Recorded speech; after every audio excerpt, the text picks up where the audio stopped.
Saudara-saudariku yang terkasih, Pace Ebene. Pada hari Minggu ini kita merayakan pesta Yesus dipersembahkan di Kenisa. Yesus dipersembahkan di Bait Allah. Injil yang ditawarkan untuk kita renungkan pada hari ini diambil dari Injil Lukas pasal 2 ayat 22 sampai dengan 40. Ketika genap waktu pentahiran menurut hukum Taurat Musa, Maria dan Yosef membawa anak Yesus ke Yerusalem untuk menyerahkannya kepada Tuhan. Seperti ada tertulis dalam hukum Tuhan, semua anak laki-laki sulung harus dikuduskan bagi Allah. Juga mereka datang untuk mempersembahkan kurban menurut apa yang difirmankan dalam hukum Tuhan, yaitu sepasang burung tekukur dan tekukur atau 2 ekor anak burung merpati. Waktu itu adalah di Yerusalem seorang bernama Simeon. Ia seorang yang benar dan saleh hidupnya, yang menantikan penghiburan bagi Israel.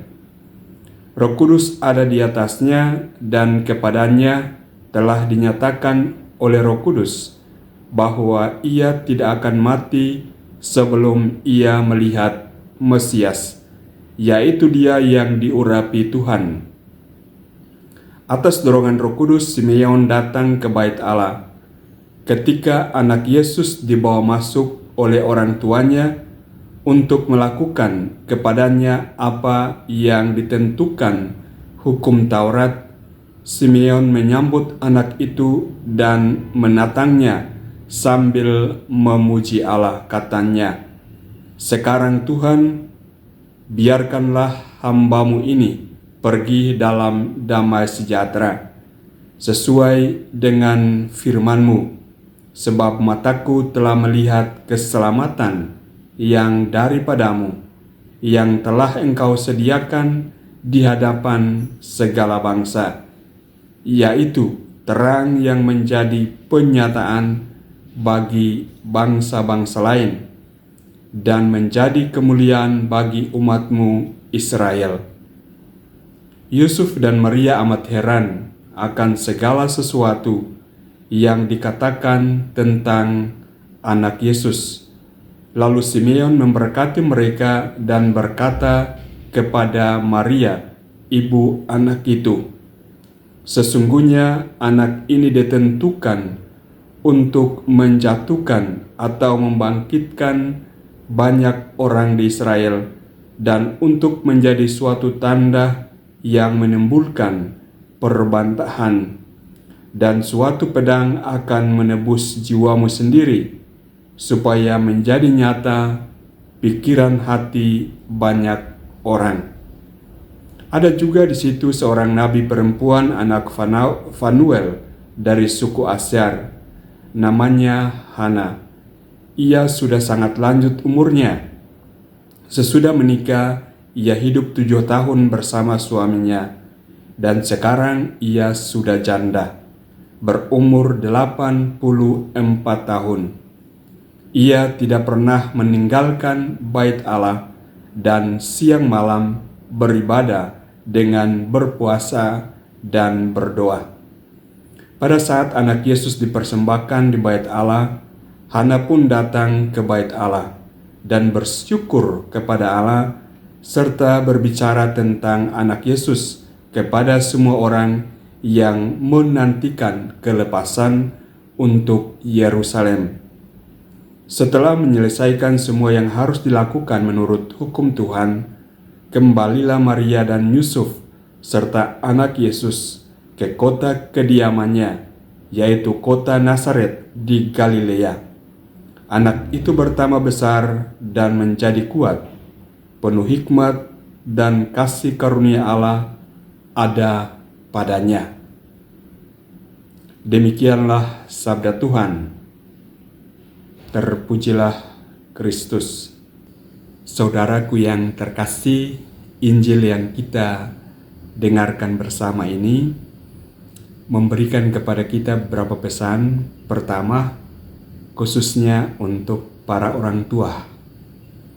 Kita melihat bagaimana Santo Yosef dan Santa Perawan Maria, Bunda Maria, Bunda kita, menunjukkan bagaimana tanggung jawab sebagai orang tua. Mereka melaksanakan apa yang harus mereka laksanakan sebagai orang tua. Nah, pengalaman Bunda Maria dan Santo Yosef ini hendaknya juga menjadi pengalaman atau menjadi contoh teladan bagi setiap orang tua, mengerjakan apa yang harus dikerjakan sebagai orang tua di dalam kehidupan demi kebaikan seorang anak. Dan hal lain yang bisa kita ambil dari Injil ini adalah bagaimana Simeon berjumpa dengan Yesus, dan pengalaman itu adalah sebuah pengalaman yang membawa sukacita luar biasa. Ia mengatakan bahwa tidak ada lagi yang bisa ia harapkan.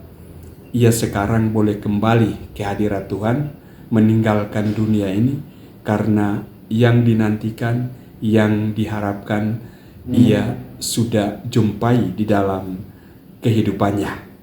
Pertanyaannya bagi kita adalah, apakah kita berbahagia, kita bergembira, ada sukacita di dalam diri kita dengan mengimani Tuhan, mengimani Yesus sebagai Tuhan di dalam kehidupan kita? Ataukah apakah pengalaman-pengalaman iman kita membawa sukacita untuk kehidupan kita?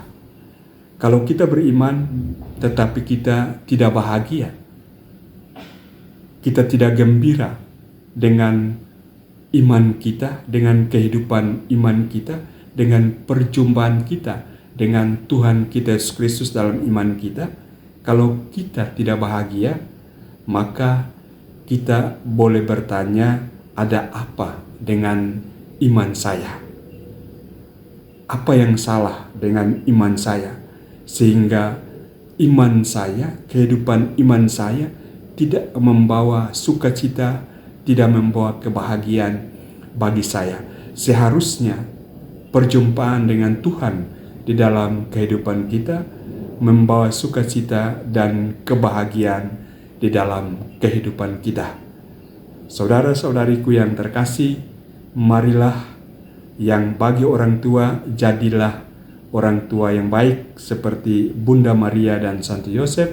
Dan untuk kita semua, semoga kita bahagia, kita bersukacita dalam iman kita kepada Tuhan kita Yesus Kristus di dalam perjalanan kehidupan ini.